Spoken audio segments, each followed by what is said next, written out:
Greetings and salutations, America. I'm Zach Nanimus. Johnny Dim. And you have tuned into the WarPod, the official podcast of the Warlocks entertainment system. I said it right. Good job. Your one-stop shop for entertainment news in Houston and around the world. Tonight, we are going to be talking about Game of Thrones. There's going to be a new Game of Thrones tonight, but we're gonna dish about last week. We're gonna dish about everything up to this episode because we haven't talked about it yet. Yeah, never once, because I didn't watch it until just now. We are going to talk about Sonic the Hedgehog. Mm-hmm. So jot that. Oh, I'm not just there handling yet. error messages from Windows. We got some issues. Okay, so Game of Thrones. Sonic the Hedgehog. Sonic. Write it down. The Hedge. Horse racing. Horse racing. What else? There was some stuff. Oh, the video game. The development. Video game development, which is yeah. actually part of the Sonic Hedgehog Right. discussion. That'll be an under thing. Yeah. And some surprises for Zach. Some surprises. Yeah, I don't like. The show is often a mystery to me. There's some stuff that he's purposefully.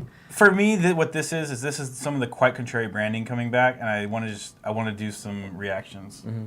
Yeah. There was something else. See, I told you we gotta write this stuff down. I knew I'd forget. It was like.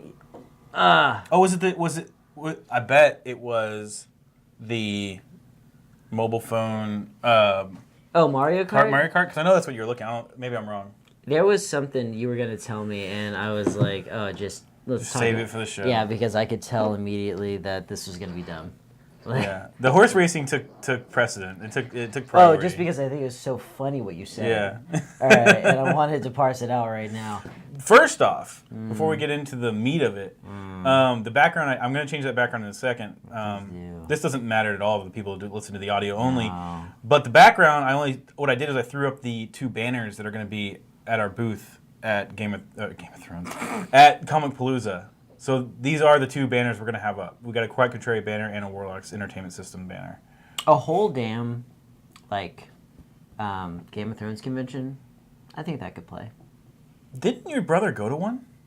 I don't know. I thought he did. I think it was while he's still living in town. Although, I think we need to rename conventions. Conventions shouldn't be called conventions. What should they be called? Expos. Yeah? Expos is more like it. Because, conventions, it used to be I'm a foam rubber salesman. Right. And I'm going to go meet other foam rubber salesmen, learn about techniques, new products, possibly network, maybe look for a new job. Somebody wants to hire me. Yeah, I grew up in Austin for a bit of my childhood, and my dad every year would disappear for a weekend, and he would go to the Turbo Machinery Symposium. Turbo Machinery Is that for evil scientists? No. He works in that industry what's funny is I would have to preface this because for my whole life, my dad says he works with in parts of turbines. And the thing is, that's in the industry, in the American industry, that's what they call it. But anyone who's not in the industry calls them turbines. That's weird. It is weird. I had a botany teacher. And she used the word fungi exclusively. Whoa. Yeah. That'll rock your world. Yeah. All right. Anyway. I think we're good. We're not gonna remember that thing until later. Yeah. And it might be that I have to walk over to that computer and change that background because I'm having a lot of trouble remoting into that. Do it now. Right in the middle of the show. All right, let's do it. All right. I guess I'll do a segment on what I've been watching / playing. Do it! And lately it's been a lot of Game of Thrones.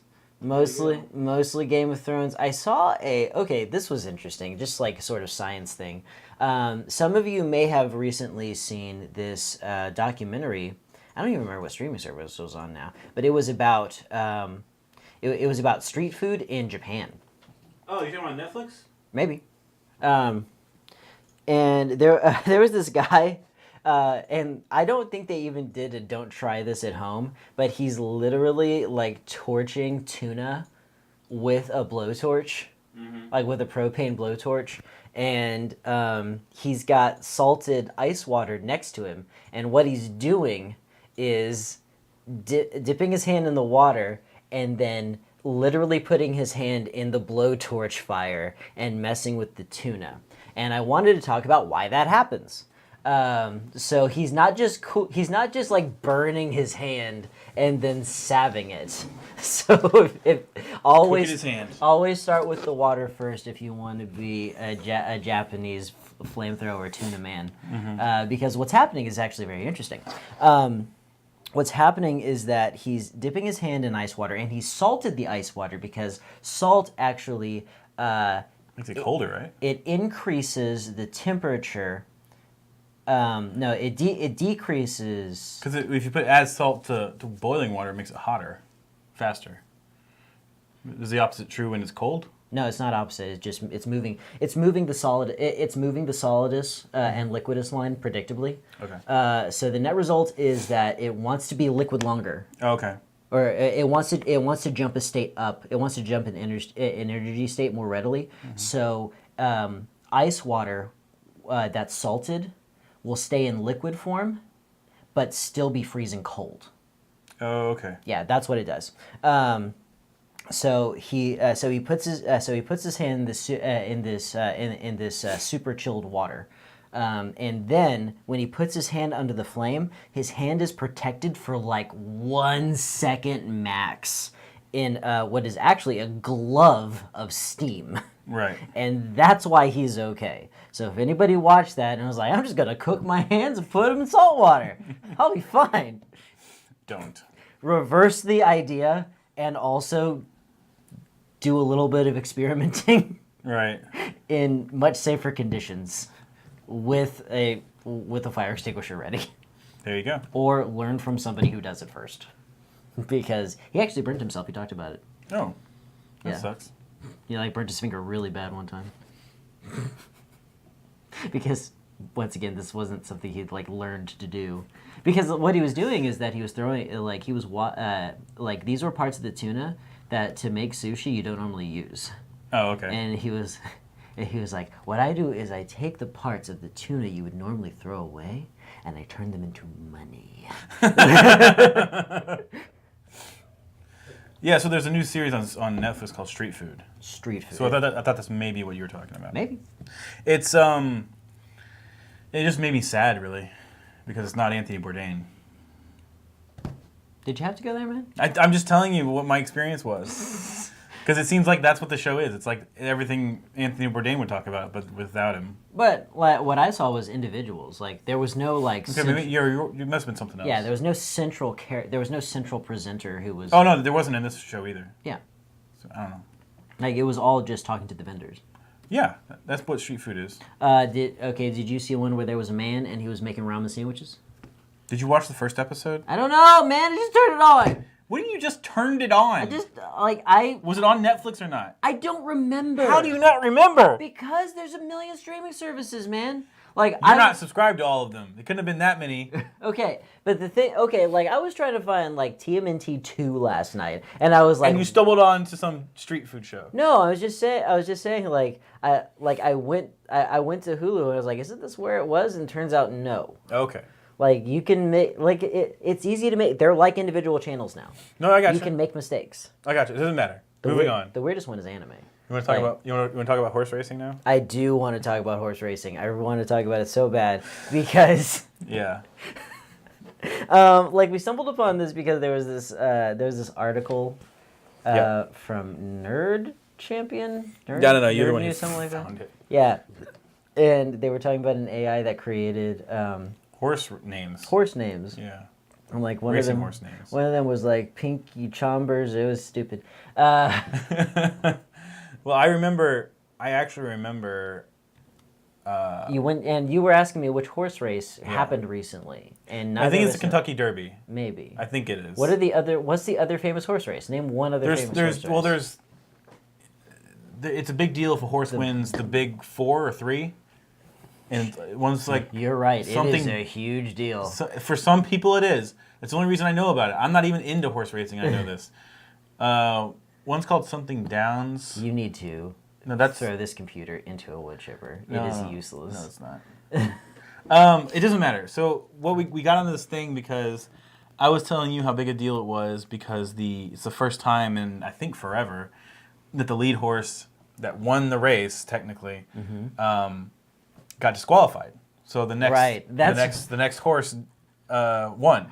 Right, and I wanted to know what a horse was held accountable for to get disqualified. Right. When you say the horse is accountable, no, it's not the horse. It's the horse and the jockey. Okay.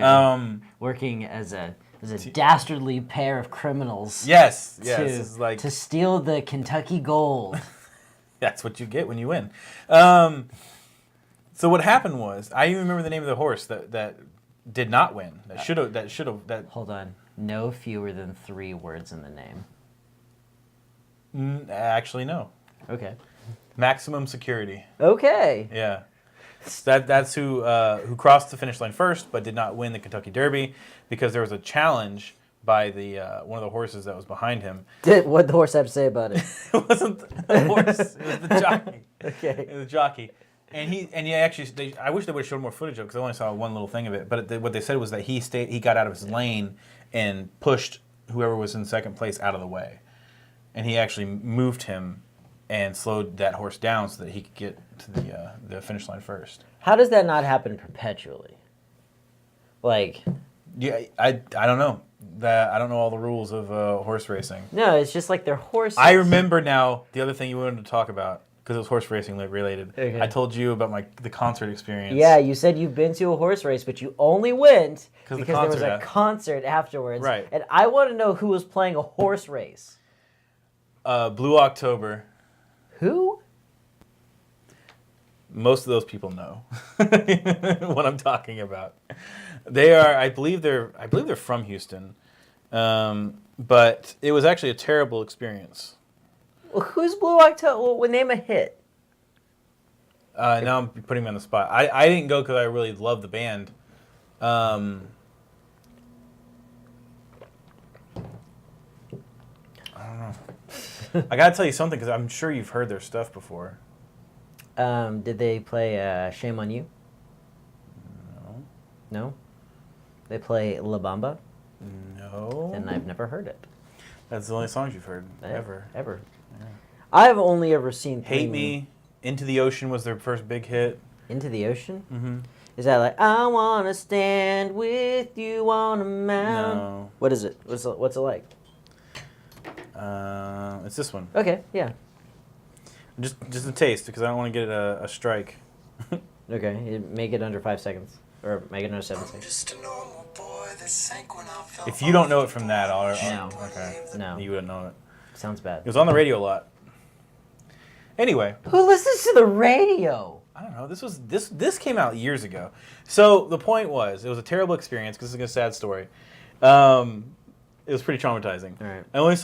We only got down by the track like at the last race, and it had been raining earlier in the day, so the track was kind of wet, and there was a 4-horse pileup, hooves everywhere, 2 fatalities. You might feel bad about that joke in a second. Oh no! So right out of the gate, one of the horses took a tumble, and the jockey went flying and hit close to the railing. I thought he might have was completely out. Like they don't weigh a lot. Yeah. So gravity doesn't have quite as much of an effect on them. I mean, that's why you throw bugs across the yard and they're fine. Right, and they're fine. Yeah. So anyway, long story short, I don't want to get into the details of it, but essentially this horse broke its leg, like ripped it up. Oh. And they put it down right in front of us. They killed the horse right in front of us. Now they did have a curtain up, but it's pretty clear what happens when the giant animal just goes. And people are saying, oh well. Wait. What? They had a curtain up. Yeah. But you still saw him fall. Did they put a curtain up? Oh. You could hear that animal hit the ground. I thought they put a curtain up and they were like, and there was a drum roll and like the horse is fine, curtain, blam.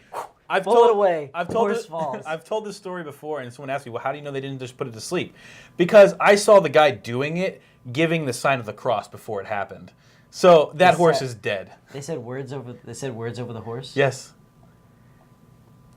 All right.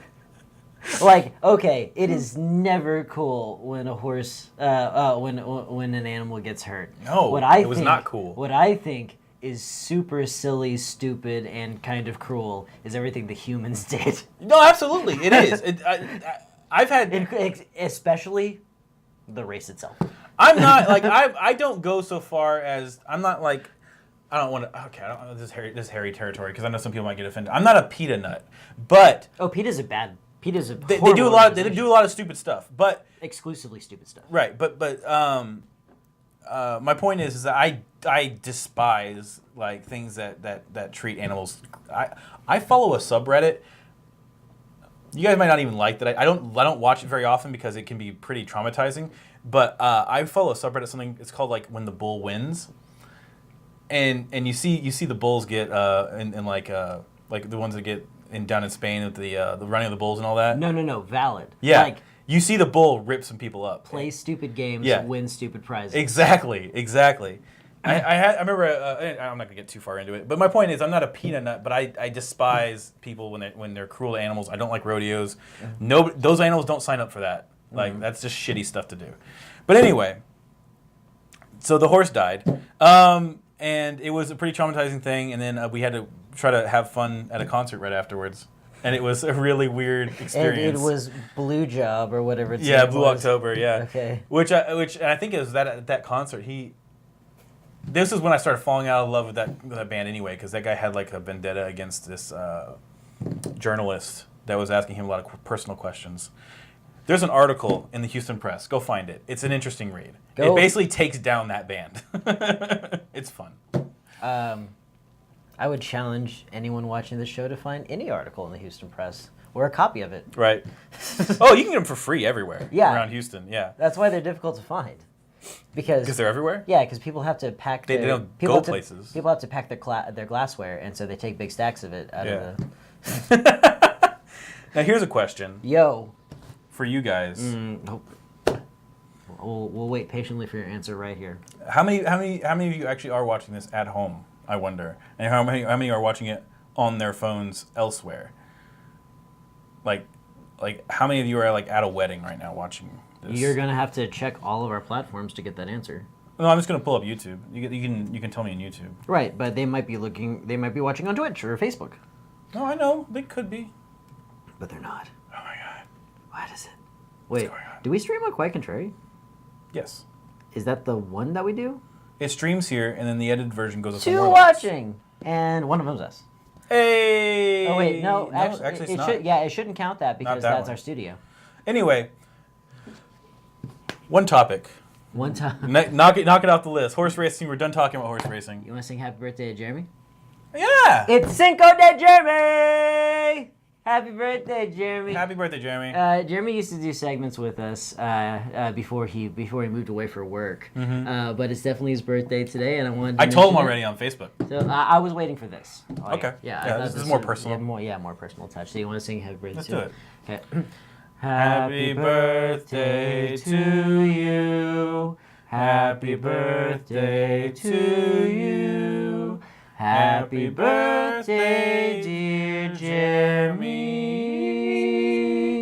Happy birthday to you. It always sounds better with the harmony, doesn't it? It's fun. Happy birthday, Jeremy. I love you. Good job. Good job. Good job. Another one. Done. That wasn't even on the list.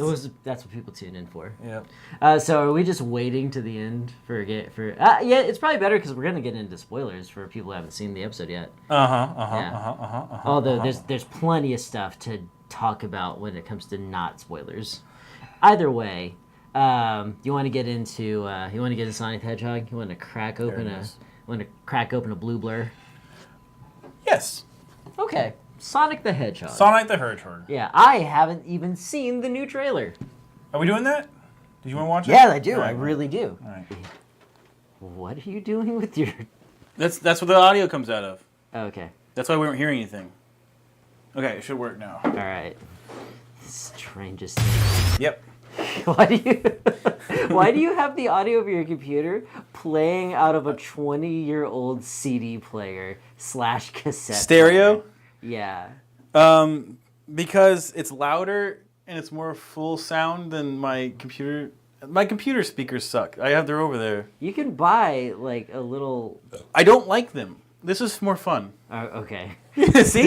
It's a conversation piece. If they happen to be in your home studio Yes. streaming with you. All right. All right. So one thing I'm going to do real quick. Oh boy. No, you're fine. It's okay. Don't worry. Okay, just Don't worry, Zach. as far as conversation pieces. There you go. Okay. All right. Here Ready we to go. rock and or roll? We're doing it. We're doing it live. Ready?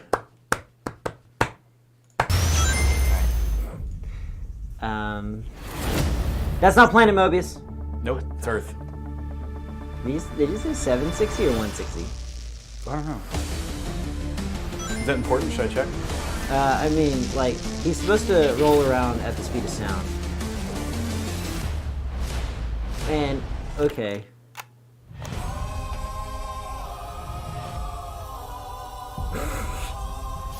Gotta go fast. Gotta go fast. He's fucking Ricky Bobby. 20 minutes ago, an energy surge knocked out power across the entire Pacific. I actually kind of Someone like who it. can figure out exactly what we're dealing with. You're not suggesting who I think you're suggesting. We have no choice. What the? Are you in charge here? Yes, I am. I'm wrong. I'm in charge. Allow me to clarify. What's with that? In a sequentially ranked hierarchy based on level of critical importance, the disparity between us is too vast to quantify. Agent Stone? The doctor thinks you're basic. Listen, pal. I don't know if you realize who... I'm sorry, Major. What was your name? Benny. Nobody cares! No. Meow? Stupid. Why could he not dodge that? Okay, pal, I want to answer. Basically, it looks like I'm going to have to save your planet. Why is he electrified? That's his thing, apparently. Like, in this game. Apparently, that's his thing in this movie. hey! The robot dozer. To secure it, neutralize it, see what makes it tick. From the producer of the Fast and the Furious. Yeah. Oh, the rings are warpies? I don't know how I feel about that. It's cute.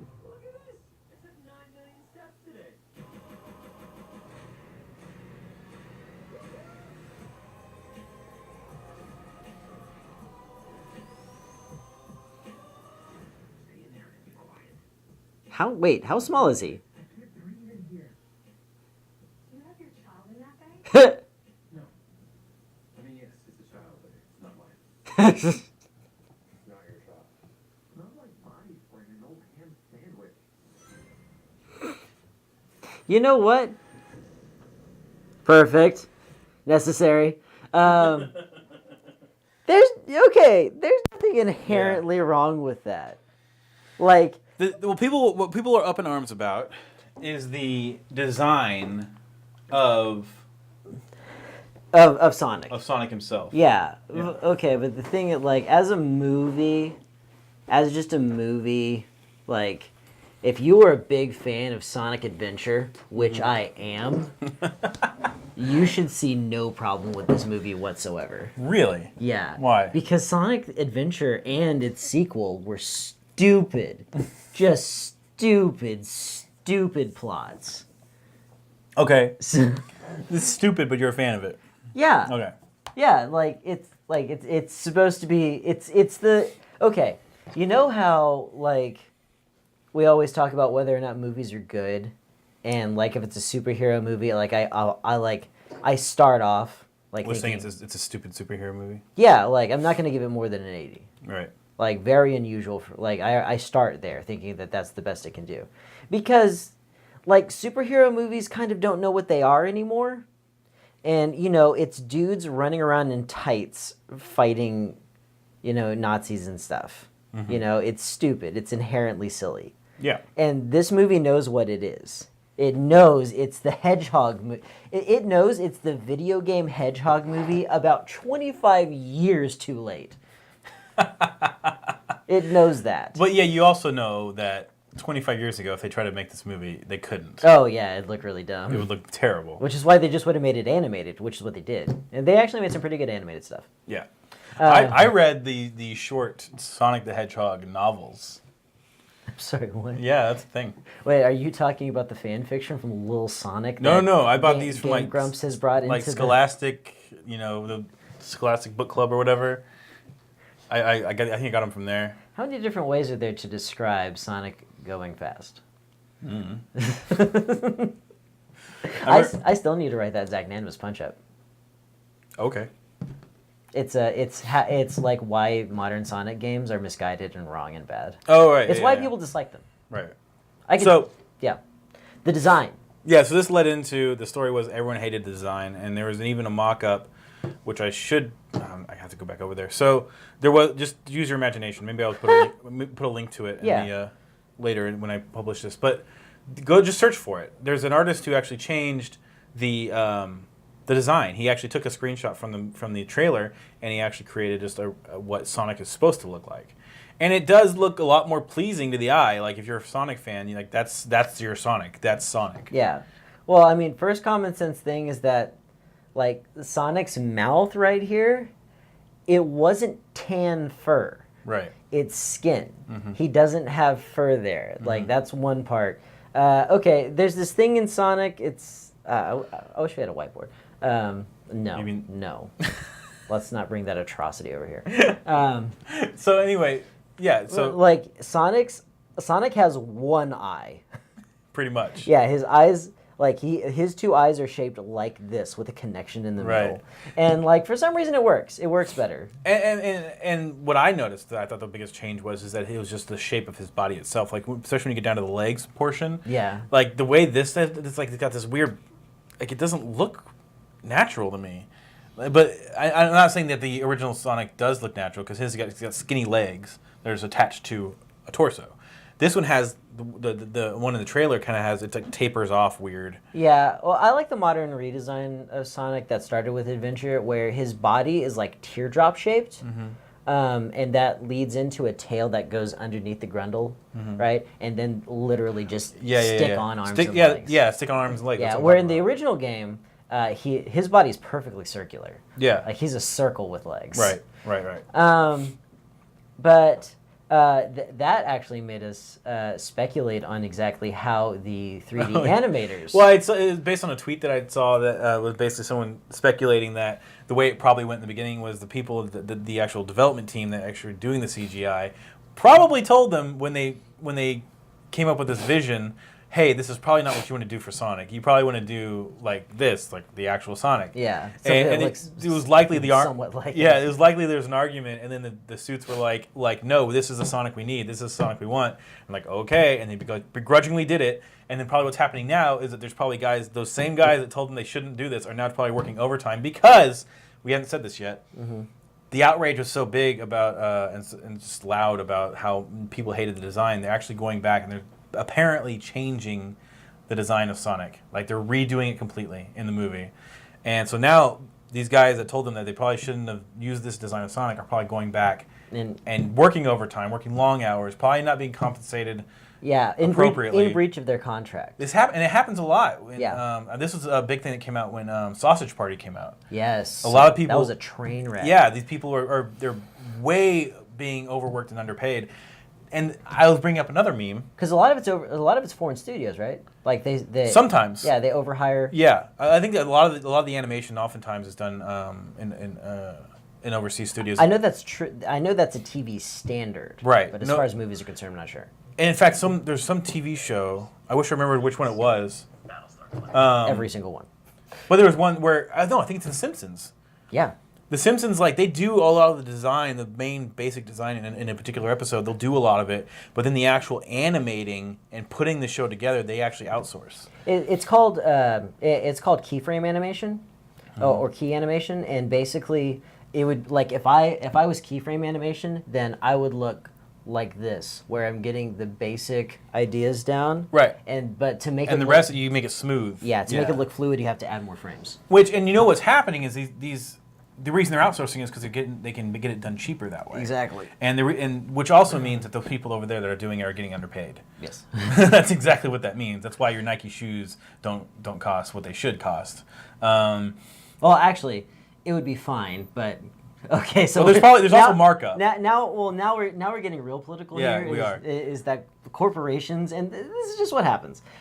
Corporations, they like the shareholders demand profit growth every Right. year. If you Yes. make the same amount of profit, if you make $1 Yes. billion in a year, if you don't make if you don't make like $1 billion, $2 million the Right. next year, then you're falling behind. Your profit isn't growing. And it doesn't make a lot of sense to me. Well, you have to keep up with inflation. Right, you but do have to that's keep not up what with- they actually do. Right. They try to eat up as much market as possible. Right, especially when it's a publicly traded company, there's a lot of pressure. Like if you're a CEO of a company, of a very large company, and you don't show a positive growth in 1 year, you're fired. Like you're not going to work there anymore. Yeah. Like the pressure, especially in our capitalist society, is immense for people just to constantly show progress and growth. So what I'm saying is that your Nike shoes could still be $400. Right. But it might eat into the profits a little bit, so they don't. Right. They cut costs wherever possible,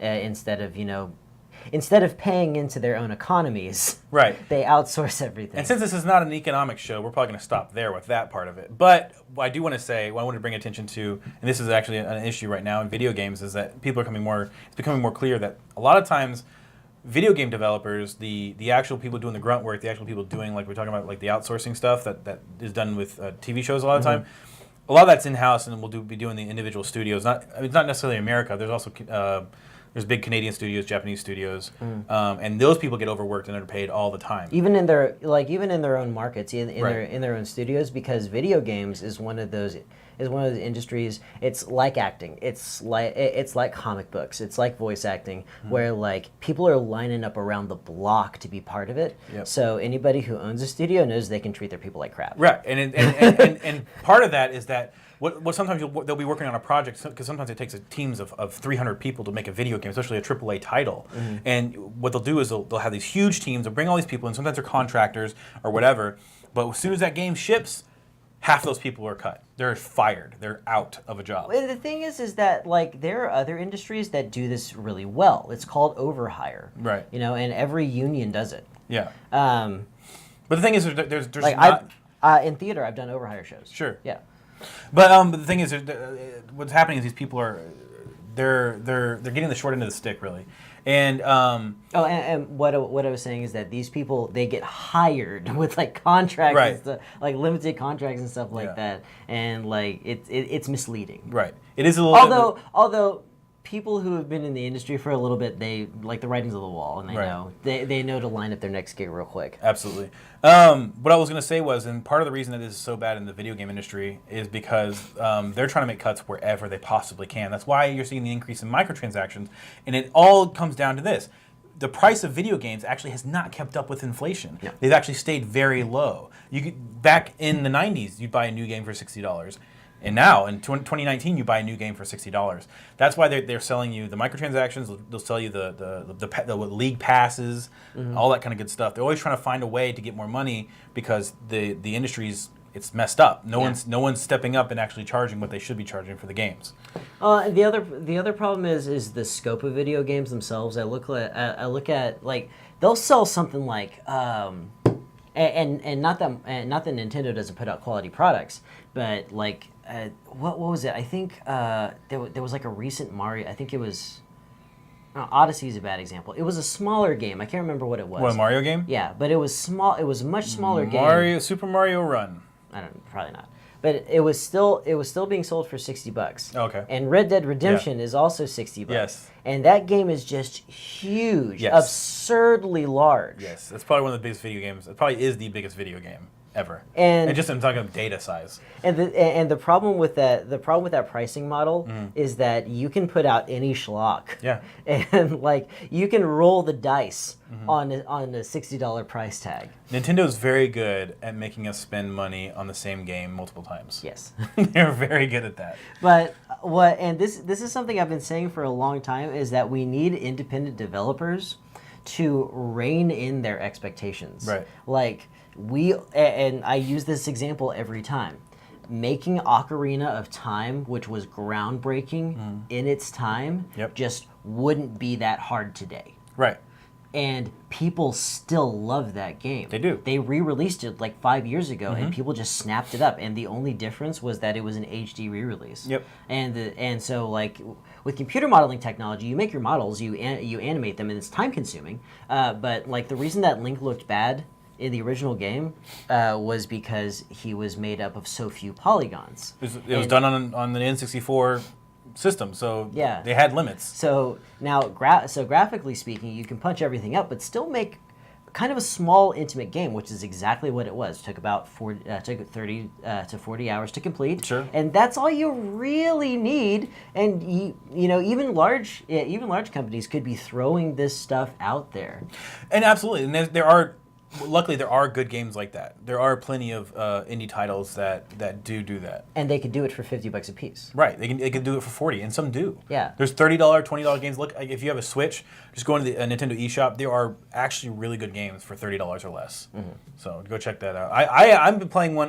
The one I'm playing, Golf Story, definitely was not a $60 game. Talk about Golf Story for I love it. It's a great game. And it was not a $60 game. I think it was $20 or less, I think. I can't remember exactly how much I paid for it. But yeah, there's great games out there that don't push that, and they don't abuse their people. But yeah, this is a topic I think that's not done being talked about in the industry. I think people are going to continue talking about, which is good. And we're doing our part just to keep that alive. Well, here's the real question. If games kept up with inflation, I mean, would you really buy them? Yeah, you just wouldn't buy as many. Like $100 for Red Dead Redemption. Well, I think you'd still have the different tiers of video games, right? Yeah. So that I think that would make it like I could buy a few indie titles a year and maybe 1 or 2 AAA titles a year. Well, I think that I don't know if it should be based on whether or not it's independent or not. I think that gaming companies like Nintendo could shoot out And sometimes they do. Like the last Legend of Zelda was very, very, very large. Nintendo's version of that now is the ones they're putting out on mobile phones. Those games are cheap. Those games are actually very cheap. And what I like about some of them, Yeah, but they're mobile. They are mobile games. They're doing wow. Did we have a good segue?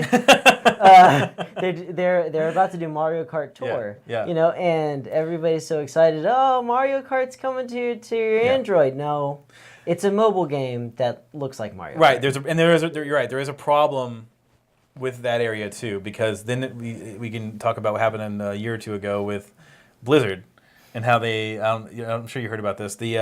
If not, whatever. The new Diablo? Yeah. That wasn't 2 years ago. That was pretty recent. I always try to be vague about my timelines because I have no idea when it happened. Yeah, it was that within 2 years. It may have been like 6 months ago. Yeah, it was. That was going to be my guess. But there was a big uproar because the next Diablo is going to be a mobile game, and people are not happy about that. But they do mobile games because it's profitable. It's a larger audience. Right. It's a smaller game, and you spend money on it. I'm playing this free Captain Planet game right now, and it was cute for like 2 weeks. Right. But you get burned out because you have to include the paywalls. Right. You have to make the game frustrating if you're not going to pay money. Right. Absolutely. Am I playing? I'm not playing anything on my mobile right now. Not even Half-Life Mobile. No. What was it? GPub Mobile. Oh, I was playing PUBG Mobile. Yeah, I do enjoy the PUBG. That gets irritating for me. I don't have to pay money for it, and I don't. I may have put like $2 into that game total. But it is irritating to be constantly berated with options of buying stuff. It gets a little annoying. Yeah. It would be nice to just be like, I'm never gonna buy anything. Yeah, just like, turn it off once a week. I would pay $1 just to turn that off. You know what I'm saying? That should be a microtransaction in and of itself. That's actually a genius idea. It's not a bad one. Okay. You should have the option going in. Do you want microtransactions, or do you want to pay like $3 and you'll never have to buy anything, and we'll give you this little starting package and you're good. That's the same thing. It is the same thing, but in the other option, they'll never bother you again. Okay. Yeah. All right. So make smaller, more intimate games because they sell just fine. Actually, and that reminds me of something. That's the takeaway. Yeah. That way you can treat your people better and make more games. And although you put a nice button on this, we could probably move on. I just want to mention I've heard about this game called Gumballs and Dungeons, and apparently it's a lot of fun. And that when you pay like $9 for currency, and that currency can take you. It's good for like a year or two. Like you don't have to buy anything else. It's like a one-time purchase. Here's all the currency you'll ever need. Which is kind of weird, but Why not? I mean, why not just charge for the game? yeah, that's a good idea too. All right, so next topic. Next to peak. Next topic. I think it might be time for a little Game of Thrones? Gamble Thorns. Gamble Thorns. Yeah. All right, here we go. Gamble Thorns has happened. And I feel like we're going to get into spoiler territory pretty quick. Yeah, so if So- you have not got caught up, this is probably not a good idea at all. Yeah, if you have not seen episodes 1 through 3 of season 9, we are going to be talking about them. Yep, just the first 3. Well, no, we're going to talk about the whole series. We're gonna talk about the whole series up through the 3rd episode of the 8th season. Yeah. Is it 8? Are we on 8? Oh, I thought we were on 9 for some reason. Okay. You tell your baby to shut up. Yeah, I don't know if you guys can hear that. The baby's definitely crying in the Yeah. other room. Do you want to start talking? Tara's a good mommy. Yeah, she is, but he can be a little much to handle sometimes. Do you want me to? I can go check on him. Yeah, we'll take a quick Johnny break. Johnny break. Bum, bum, bum, bum, bum, bum, bum, bum.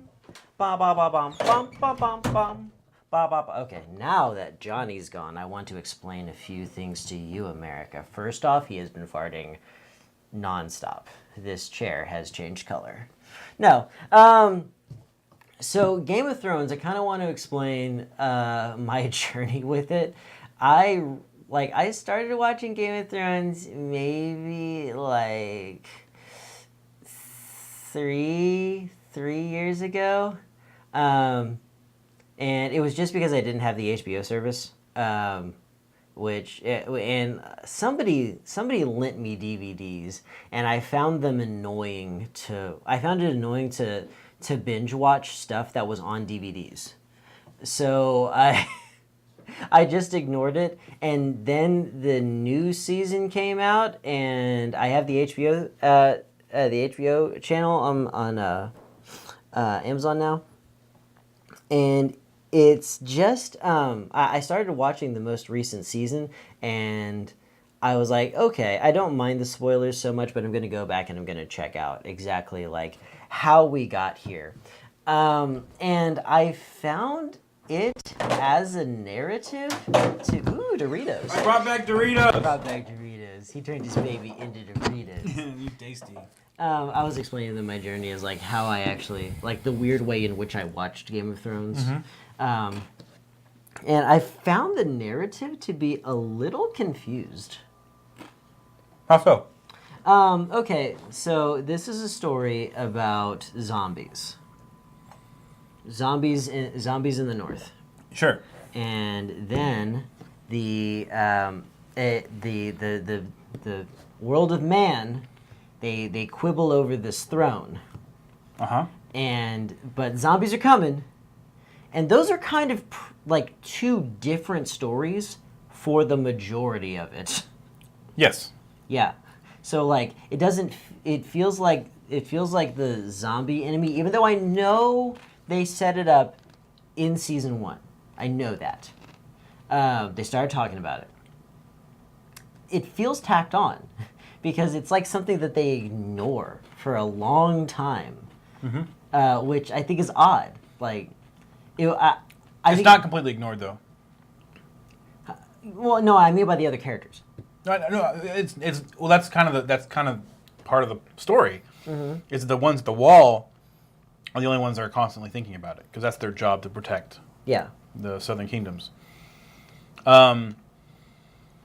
I guess I see what you're saying, but I don't quite agree because for me it felt fine because it's what's interesting about Game of Thrones, and I think this is part of the draw, is that it is a story about many stories. It is a story about an entire, almost basically a world, or you could say half a world, and it's all in the title, right? It's Game of Thrones, right? So it's all about these different kingdoms that are eventually going to be vying over control of all the 7 kingdoms. Yeah. And then you also have the impending doom coming, the threat from the beyond the wall. Yeah, no, I get that. And like sometimes in stories, and like they don't all have to be perfect and they don't have to have like cute like setups and everything like that. Sometimes stories are fine when they just tell you what's happening.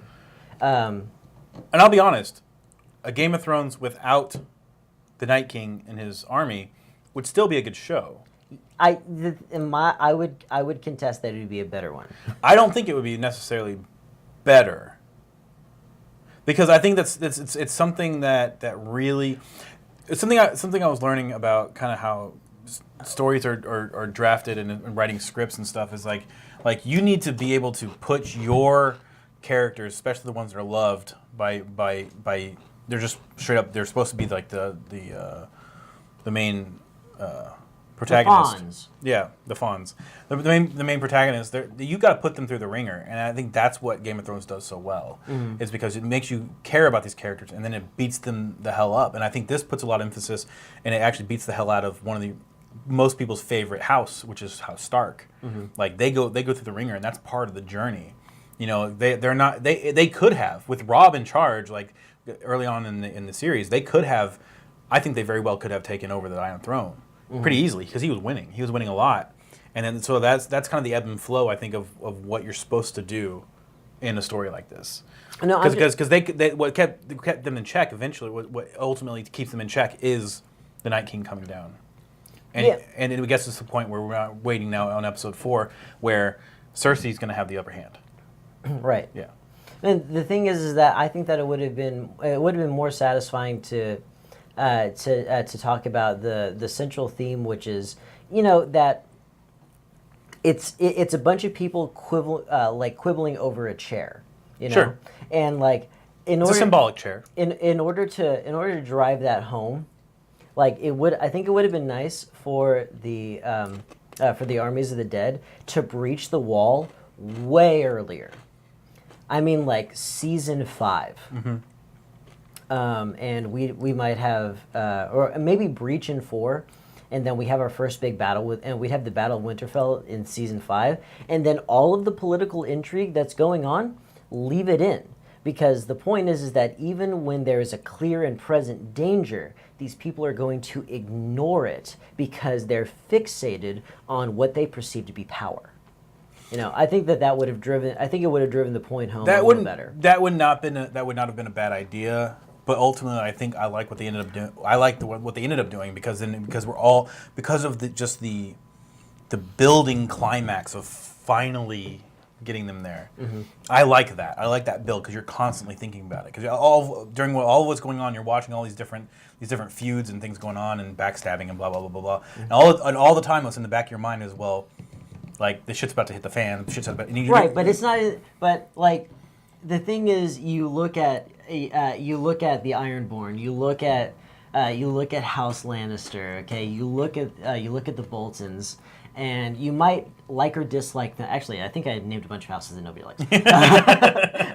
But the thing is that while they're doing despicable things to one another and backstabbing and stuff like that, you can't blame them because they have no idea that the armies of the undead are coming. Right. As far as they know, it's a rumor and a laughable one. Right. So you never stop and think, "Hey, what about the undead?" Well, they don't know. You can't actually blame them. I was talking about in the minds of the audience. But that's what I'm saying is that like it would be nicer to have them like be faced with that. Yeah, the really interesting stuff was in episode 1 of this season, where Cersei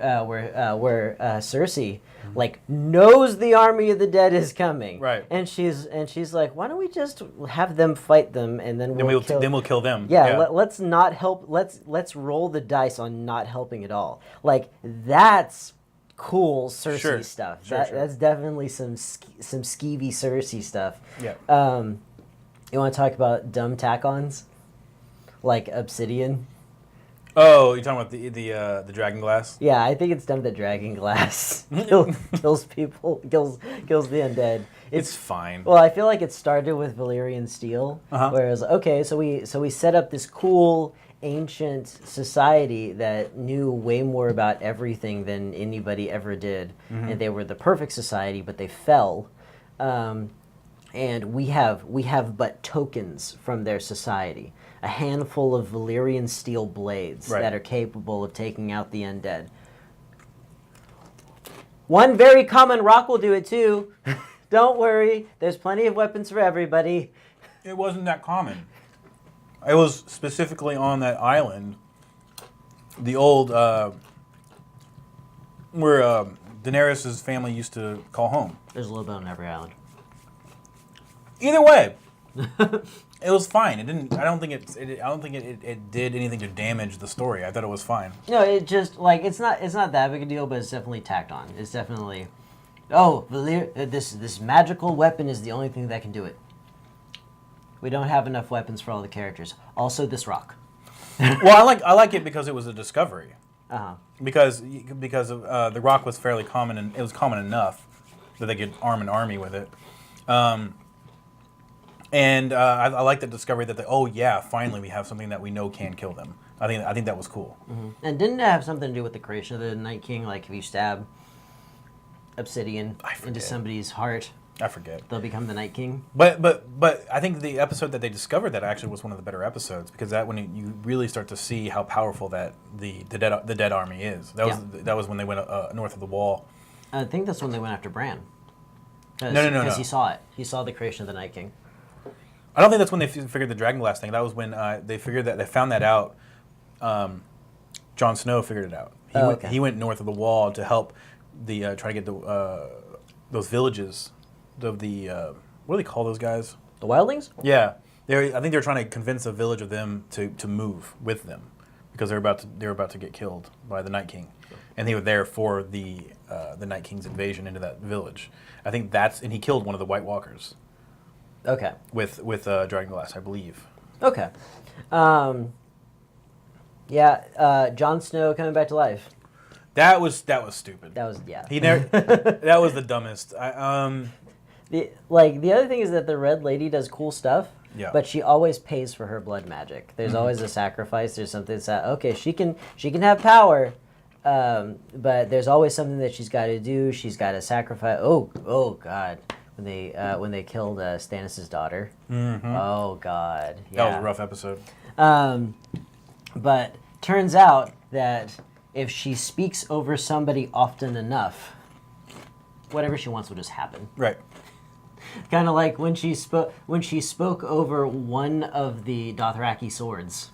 Yep. And they all became flame. Which I was thinking the only reason that works is because Dothraki swords are made up of cheap enough iron that they have enough carbon to burn. Yeah. I heard that in the Battle of Winterfell, people were complaining about how dark the episode was. The people were complaining about that. Yeah. Which I think and the thing is that kind of thing annoys me, but I think that darkness was used really, really well in that episode. They were fighting at night. Well, it's like okay. The thing is like you'll have stuff like the Mines of Moria in Lord of the Rings. Yeah. The thing is that like it's dark in there, and they show that it's dark by really just putting people in blue light. But the thing is that nobody complained about the darkness. Mm-hmm. You had a sense that it was dark, but that's because they had a light. And they had torches or whatever. Well, they were like fights where like those things. It got dark, yeah. It got darker when they fought the cave troll, I believe. Yeah, but nobody complained because they the blue light, yeah. Yeah, they established that everybody had a way to see fine, or there was just enough light. Right. So then you look at then you look at The Hobbit, where there are parts of. I blocked that out. Okay. The entire movie. there are parts of Mirkwood where it's literally too dark to see. Sure.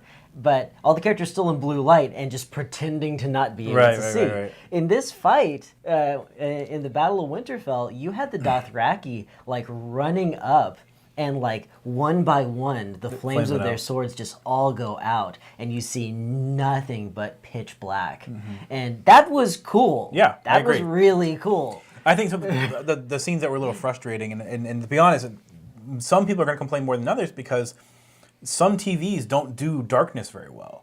They actually darks will look too dark, and they'll look, it gives a strange color contrast. I had a TV that used to do that, so I completely understand if people complaining it's too dark because some people's TVs it was too dark. Yeah. The TV we have it almost was too dark. I kind of had like kind of squint a little bit to see something, especially when they were I remember some of the dragon flying stuff. Some of that was a little almost too dark. But overall, I like the effect because they're fighting at night, and so you're seeing the challenges of doing that. You know? Yeah. Yeah. I liked Now, let's talk about how stupid their entire strategy for fighting the undead this was. I don't see your point at all. Okay. There's a reason you build castles. Yeah, the keeps. Yeah. Yeah. In fact, I think it's Bolton, not Ramsay, his father. What's his name? I don't remember. Scary Bolton. Yeah. Like he's actually arguing with Ramsay because Ramsay wants to take a force outside of the keep, and he was like, you don't give up your defensive position. If you've got a big wall, you use it, and you fight from that wall using a height advantage and the fact that they can't charge you. Like, you do it on purpose for some really specific reasons. Sure. So why did they put their best fighters out front in the dark where they were definitely gonna die, and then charged away from charged away from it? Well, the Dothrakis, that's the only way they fight. They fight in an open field. They're cavalry, and that's the only way they will fight. Okay. You can't put them in a phalanx. Why the Unsullied? The Unsullied, well, for one, I've told you this, and I still believe it. There's absolutely no way that entire army fits inside the keep. And I think that also when They just have to double up on beds. no. I don't physically. I don't believe that they physically could have fit inside the keep. And then again, not again, but the second thing is that they were fighting a battle of basically last man standing. This was not a let's just survive in the keep. And two, there were dragons, and also they don't know the full power of the Night King. So putting everybody inside the castle, inside the castle walls, you fly the dragon in there, and he just roasts everybody, and it's just done. They didn't use the dragons anyway. They did use the dragons. No, did. the dragons breathed down fire onto troops like a dozen times.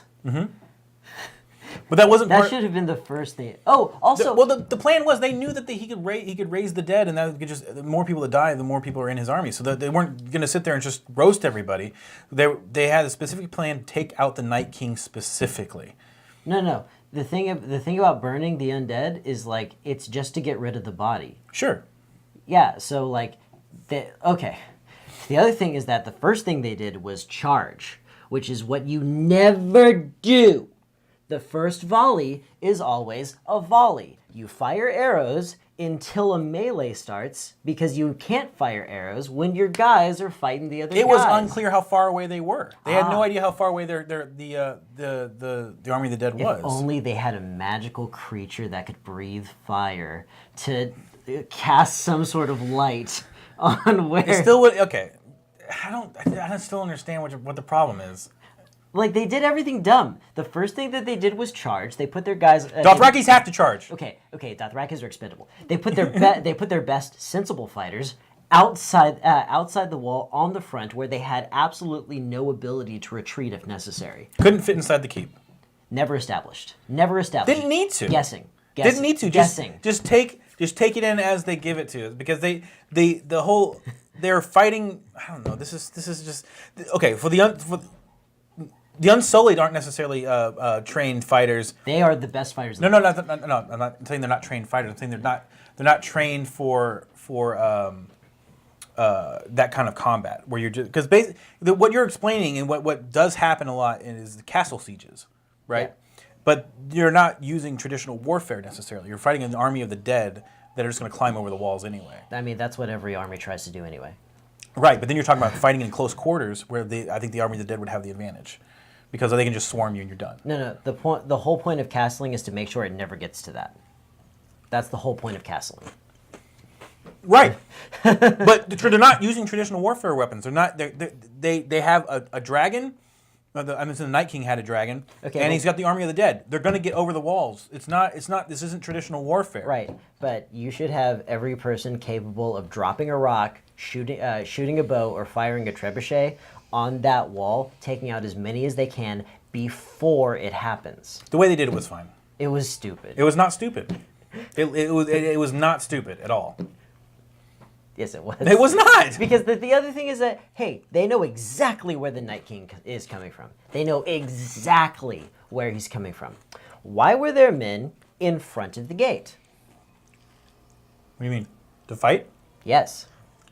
They had an idea that they'd be fighting superior numbers. So what happens? You put your hand at the tip of mine right here. Oh, like this? Yeah. Okay. So what happens when you're fighting superior forces is that you're like a spear, and you hit a wall of their forces, and then their forces bend around you. Right. So, and that's bad. Right. Why, if they knew that the Night King was going to charge from the north, why didn't they stand on the east and west of the keep and then try to close them in themselves? I don't know if there wasn't forces over there. Was there not forces on? No, it was pretty much all just right in front of Winterfell. I don't watch it again. Like, they completely ignored winning strategies the entire time. And then the dragons, they barely used. The dragons' only job should have been just torching dudes perpetually before they get to the They had wall. another dragon to worry about. They had to defend against that dragon. You're right. One dragon's job should fight that dragon. That's its job. I believe that he had the bigger dragon. That's why it took 2 dragons to take him down. Right. But And it did. He took out 2 of the dragons took out each other. You know what they had? They had dragon, which is impervious to flame. And they also had a rider that's impervious to flame. They should have just sent Daenerys out to take out the Night King. Fire is not the dragon's only weapon. You're right. But against the Night King, it's the best one. No, it's not. They torched him. It didn't work. No, he walked through fire. What are we talking about? Okay, I thought we were talking about fire. there's a difference between him dousing a flame with his cold powers versus getting jet blasted by a dragon.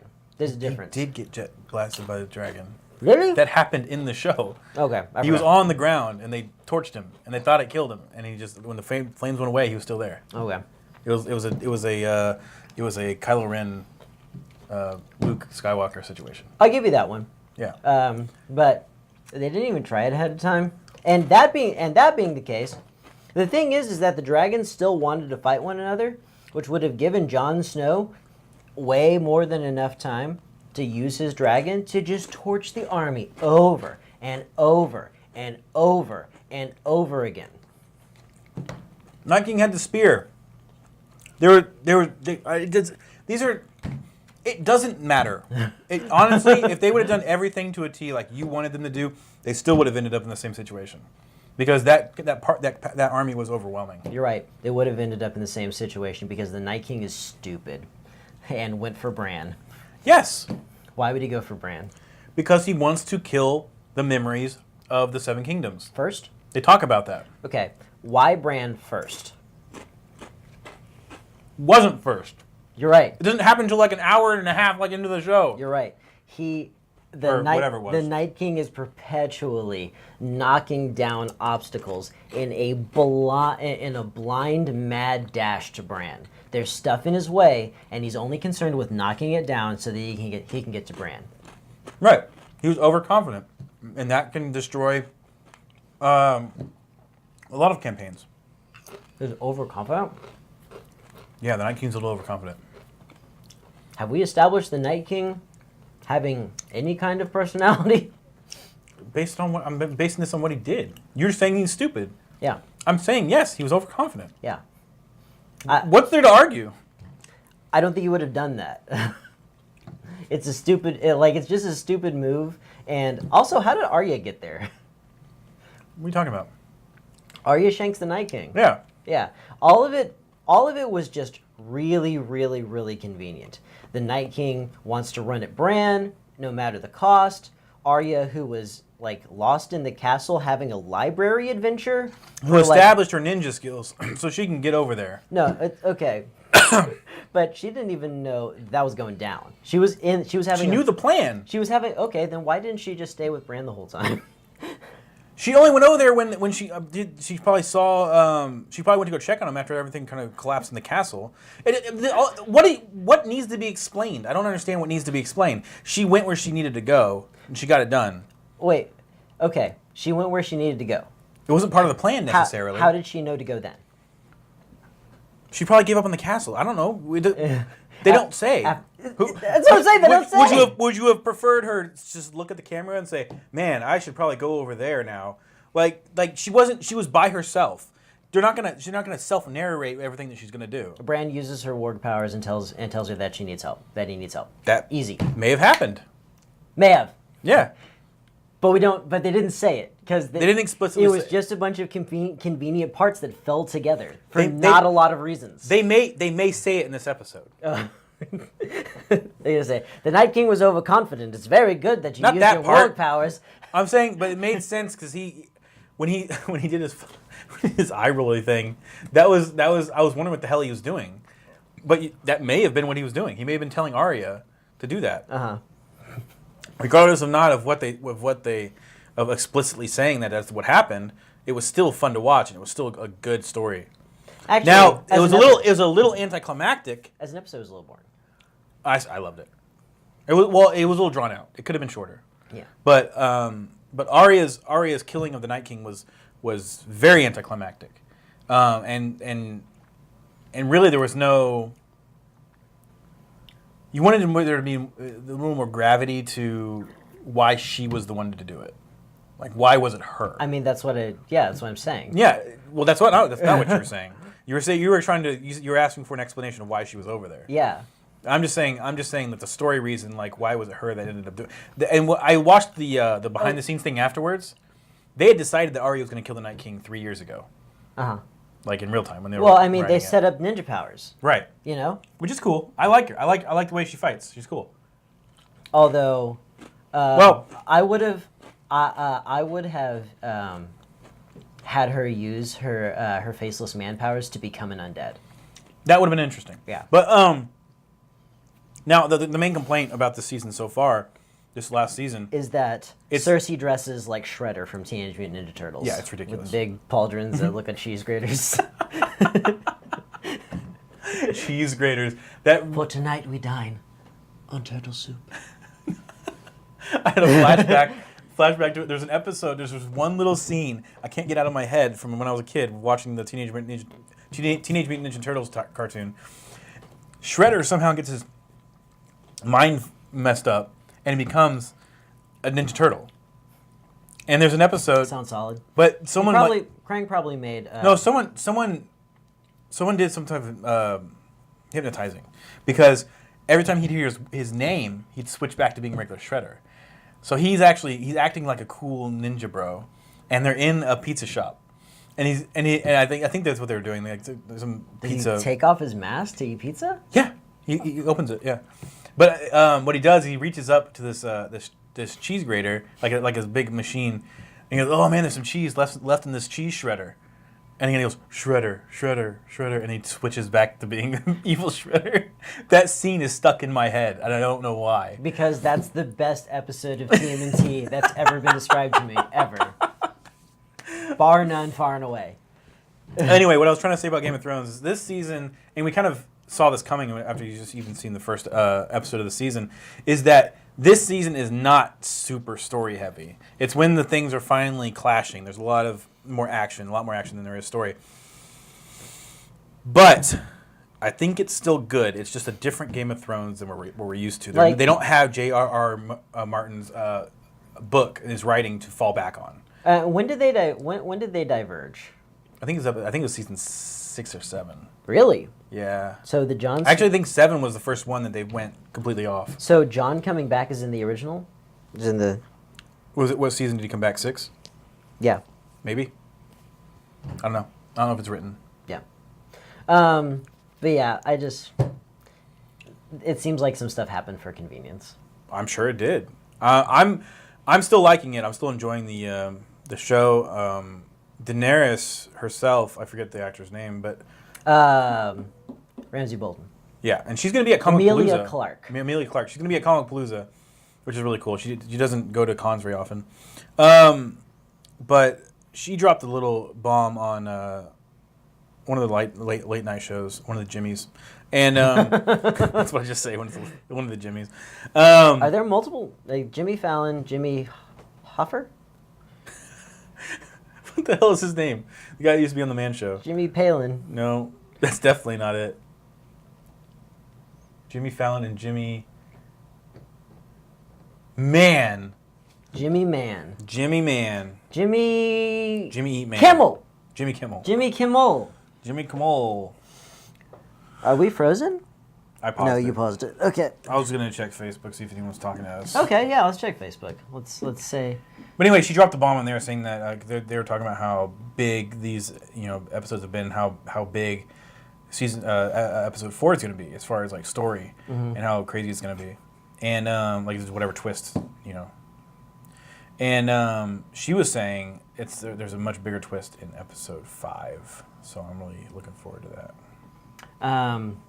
The bomb that Sansa Stark, the actress, I don't know her name, she dropped was like how her and Arya would cut loose after having to film in tough conditions all week or all day, depending on how often they did this.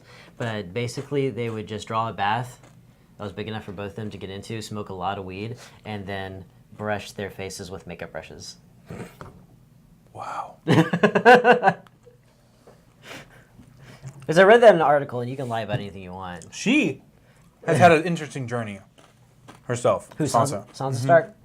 Because she actually, she started doing that show when she was really young. All of them did. 14. Yeah, all of them were what? Because she 10 to 12 years younger? Because she retains that age through like season 4 when she marries Tyrion, and Yep. she's like 7 feet tall.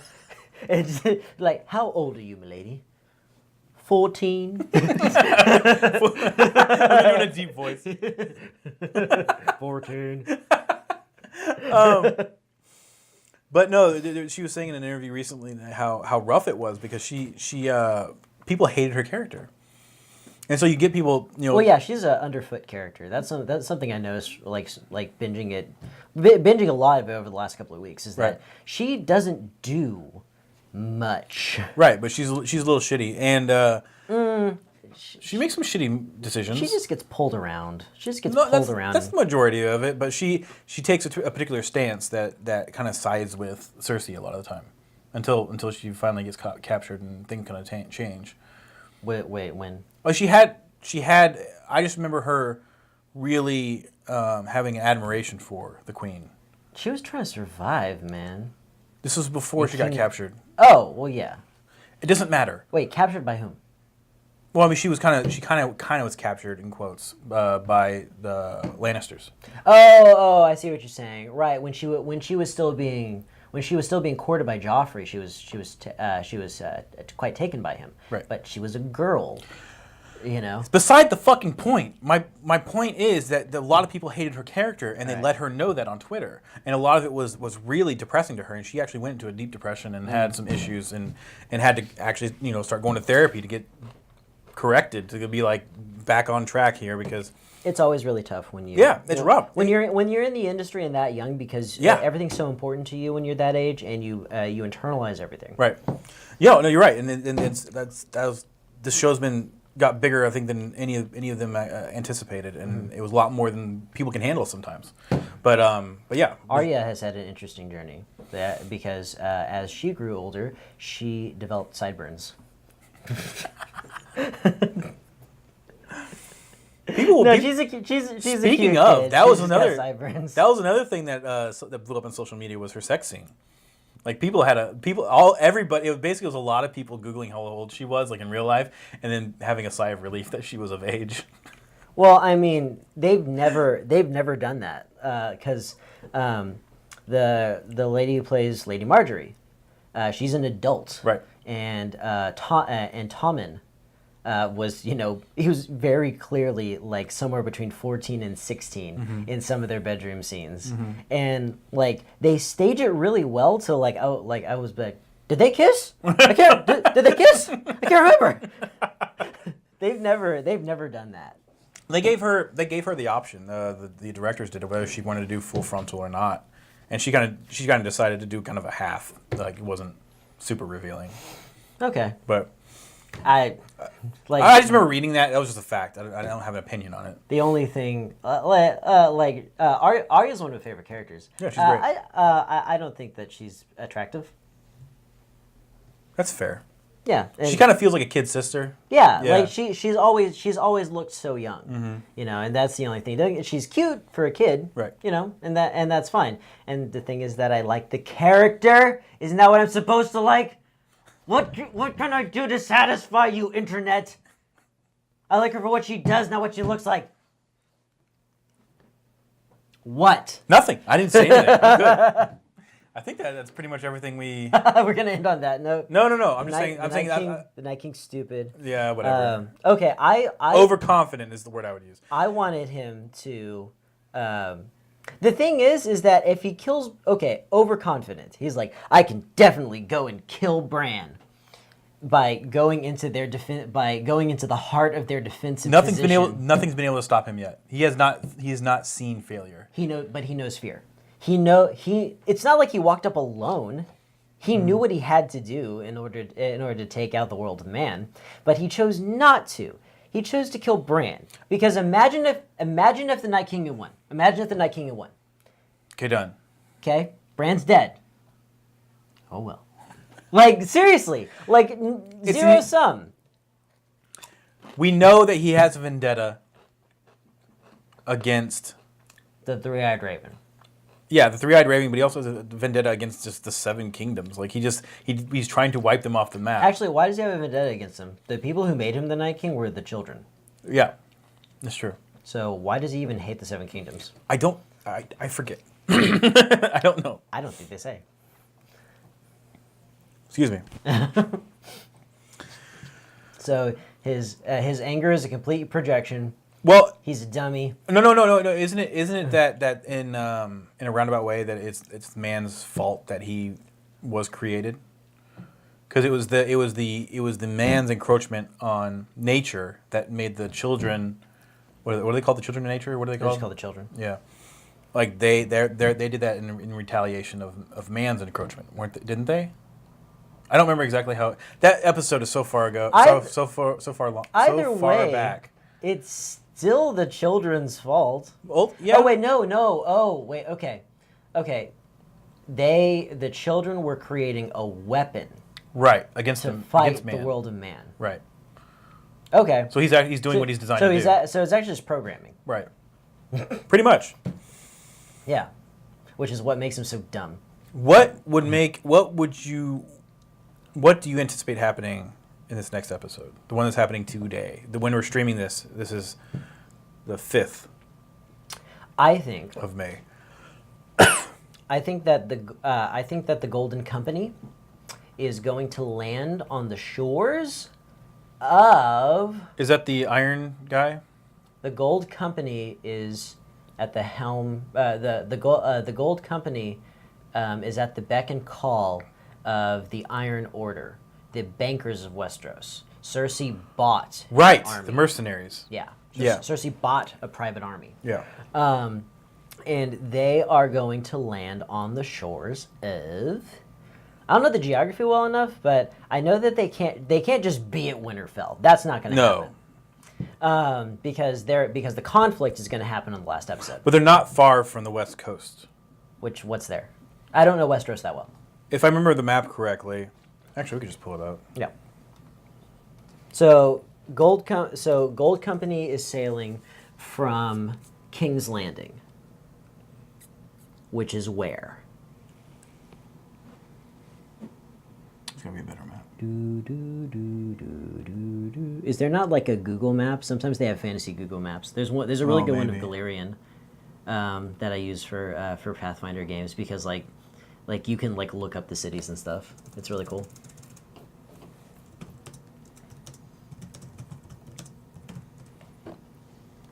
Here's a good one. Okay. So, yeah, accept. Just say yes. Just accept your fate. All right. So where's King's Landing? There it is. Okay. So they're there, and good. Hold on. We need a bigger map. That was the best map. It was not the best map. It was the best It, wa- map. it wasn't. It was a picture of the map. It wasn't the actual map. This one. Digital Spy. Okay. So King's Land. I was gonna make it big. It's the same fucking map.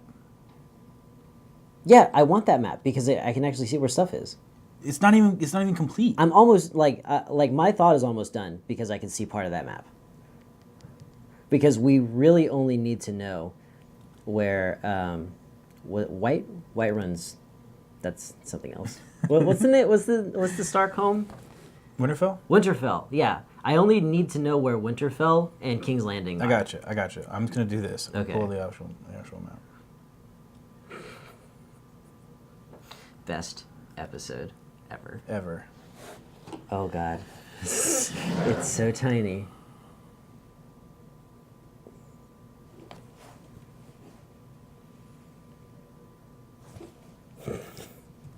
I turned down the.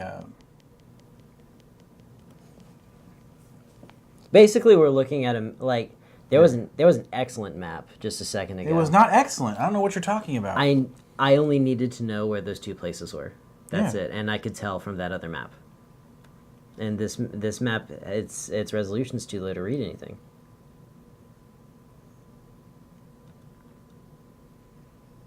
Okay, fine. Okay. This one. Okay. So King's Landing is on the central east. And where is Winterfell? You said you could see it.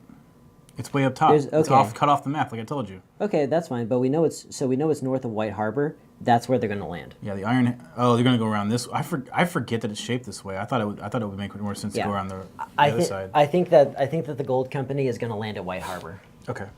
And have we seen White Harbor yet? I forget. They'll probably take White Harbor, and that'll be like its own thing. Mm-hmm. And like White Harbor will have to make a decision. Like, are they gonna prop up Cersei? So what they might try to do is you might have, because he has the Iron Islands, she has that under her. The uncle. yeah, In his fleet. So his fleet would probably come up the other way. Urian. Yeah. Emo pirate. They'd have to sail. Well, okay. There's ways to get close-ish. Oh, up through the rivers. Yeah. But don't they have like a? Did they ever build their big fleet? I thought so. I'm at the part where Urian's boasting that he's going to build a big fleet because You said you were caught up.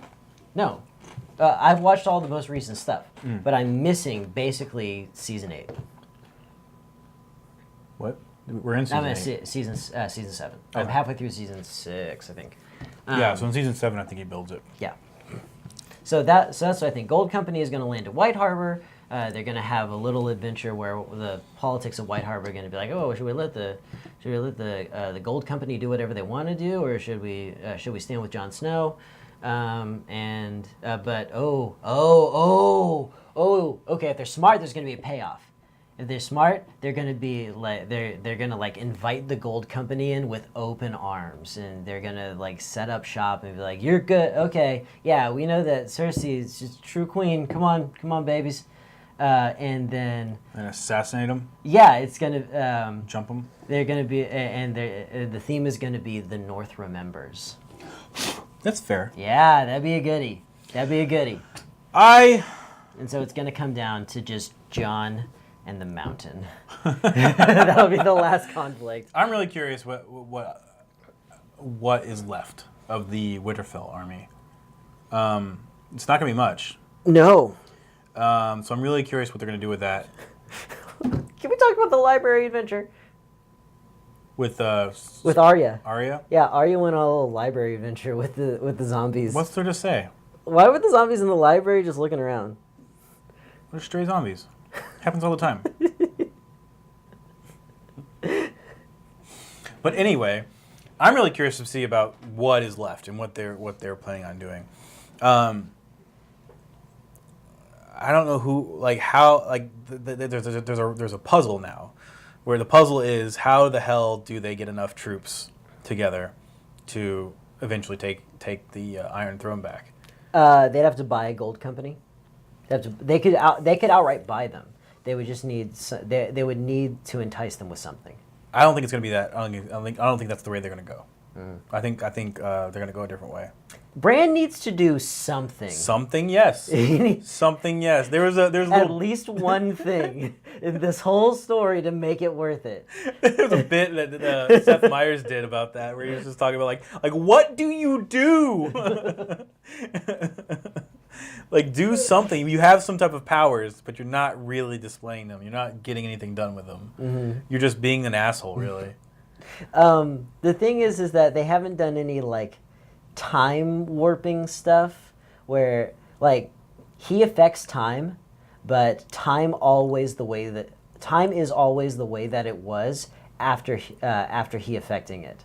Like, he's known Hodor as Hodor his entire life, even though he made Hodor. Right. He couldn't have known Willis, I think was his name, and then turned him into Hodor in the past, and then suddenly Hodor's Hodor. Right. You know? The way their timeline works is that you can affect the past, but you already have. Exactly. Yeah, there's one timeline.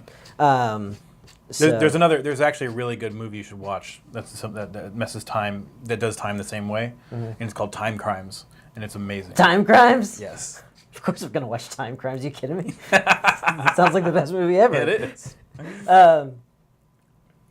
Okay, like, what I wanted Bran to do, what I thought would have made everything make sense in the Battle of Winterfell was if he had some way to affect the Night King. Because the Night King can touch him when he's walking, you know, when he's walking through time, the Night King can see him and affect him. True. But it would be cool if, like, Bran, because Bran's nothing in his memory walks. Right. He's not even himself because he's Bran with a fully functioning spine. Like, he should be able to, like, turn himself into a dragon or something like that, and like be a threat to the Night King. Right.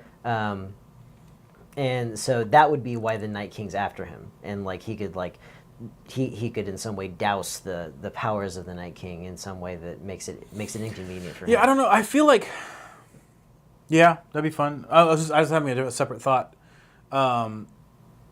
I feel like what should come to a head in this next episode is Jon Snow's claim to the throne, and that disagreement that's definitely coming with him and Daenerys. Oh yeah, that's gonna be fun. Because one thing I've noticed about Daenerys is that she's an effective. Okay, actually, she makes a lot of stupid decisions, and she is way more interested in conquest. She is. Than any other part of the job. She is. Like, in the city of Mirren, her whole idea was to completely destabilize their economy and promptly leave. Yep.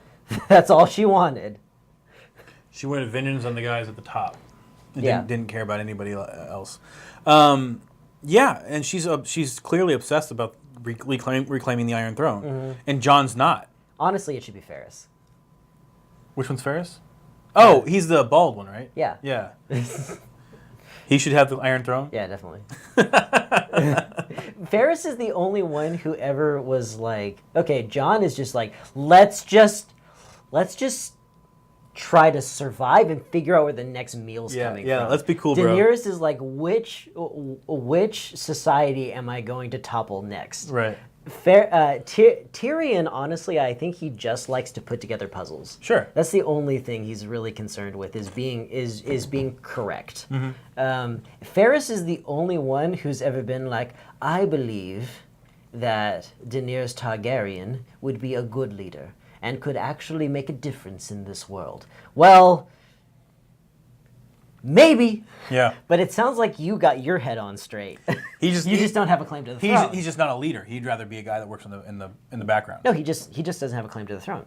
No, I don't think he's a leader. He's a leader. He's not a leader. He leads spy networks. Spy masters are leaders.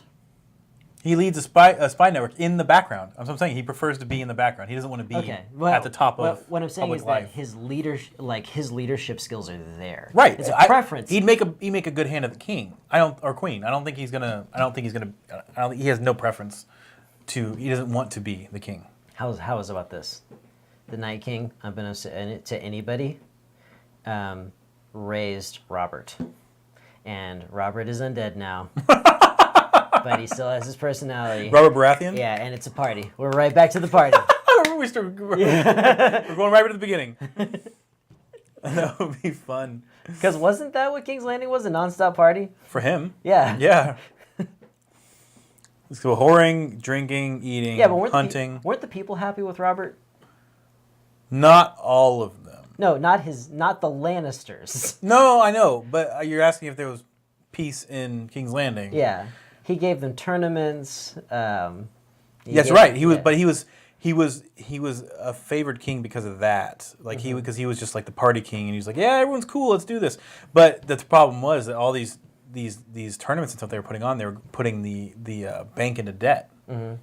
So it's not the greatest way to rule. No, but it is a party. Mm-hmm. It is a party. It was fun with Robert. It was fun. Bare minimum. Absolutely. I mean, the Lannisters never turned that around. What didn't turn what around? The economy. They never turned it around. No, she made some strides. What happened? Nothing. Something happened. It doesn't matter. Spending dropped, I think, when the High Sparrow was in No, charge. they fucked over the grandma assassin. Tarkin. Grandma assassin. The Didn't they get money from them? They got money from them. the Queen of Thorns? Yeah. When? They did.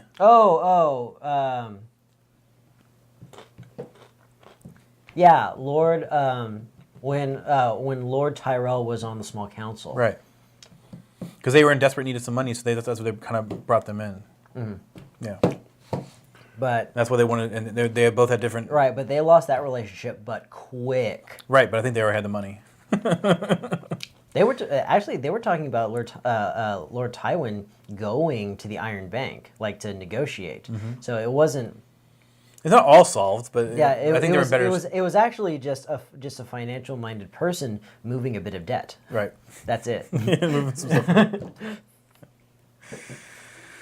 Okay, I think we've gone long. We've gone terribly long. Yeah. It's 2. It's 2:00. So this has been 2 hours. Oh God. Yeah. Okay. Any last words before Game of Thrones is canceled forever for low sales? That's not what happened. They just released a new action figure line. They're desperate.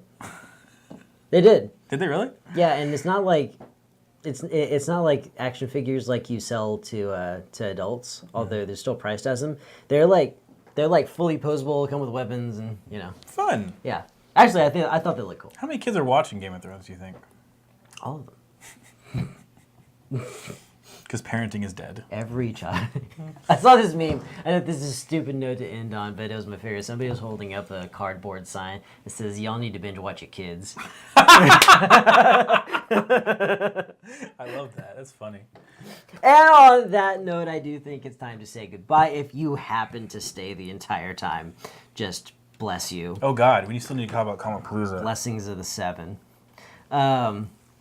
Comicpalooza will be happening this coming weekend. Next weekend, we will have so much fun stuff for you to do at our booth. You'll just die.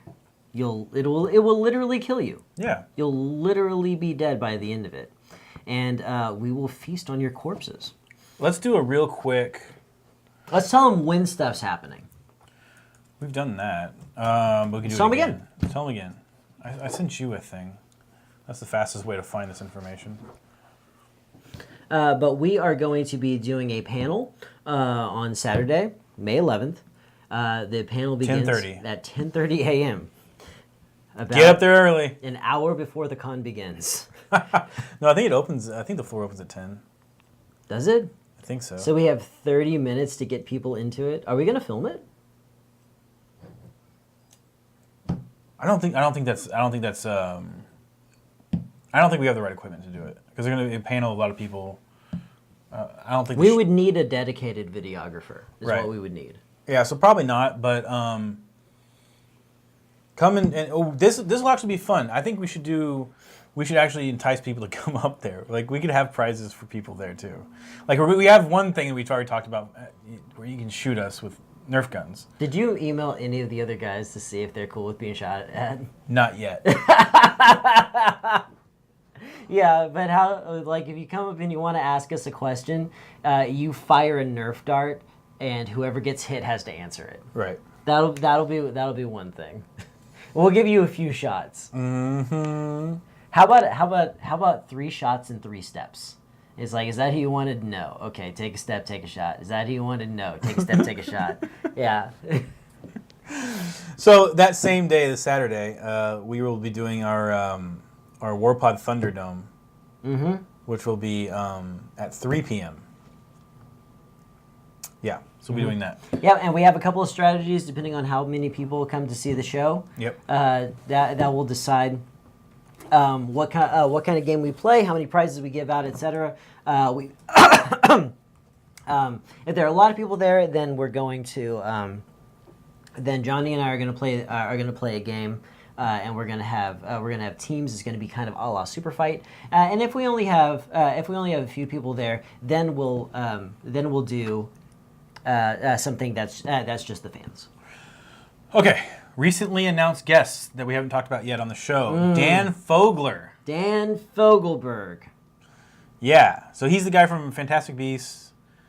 He looks. He's the nutty uncle. Yeah. From the Goldbergs is who he is. Right. Thank you very much. Okay. I have not watched a lot of that. No, he's. I think his name is Larry in Fantastic Beasts and Where to Find Them, either Larry or Harry. I think that's right. He's a fun guy. Yeah. Apparently he was in The Walking Dead. Yeah, I had no idea. I stopped watching that a long time ago. Okay. I mean, who's new? That's the new one that I know of. I'm trying to just check to see if there's any other ones. Ming Chen is always there. Ming Chen lives. This is his second home. Yeah, at the George R. Brown. Right. The voice actors: Rob Paulson, Jess Harnell, Tress McNeil. Is it Tress? I always heard Tess. No idea. And Maurice LaMarche. The Animaniacs. Right. The Animaniacs and Pinky and the Brain. Although Rob Paulson is pulling double duty because he's Yakko and Pinky. Yeah, absolutely. Pinky's the best. I love Pinky. Prawn! That was my favorite. What in heaven's name is Frawn, Pinky? It's Knopf spelled backwards, Brain.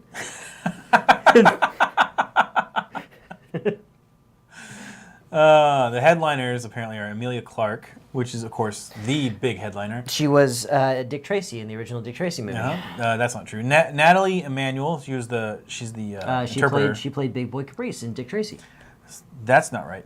Grant Gustin is the guy who plays the Flash. He played the Brow in Dick Tracy. Wilmer Valderrama Played the Blank. That's not true at all. But he's from that 70s show. You guys know him. But yeah, come check it out. We're going to be having fun. It's going to be a big party. You sound very convincing. I'm really tired. Are you now? What does Arya have to do with this? Ah.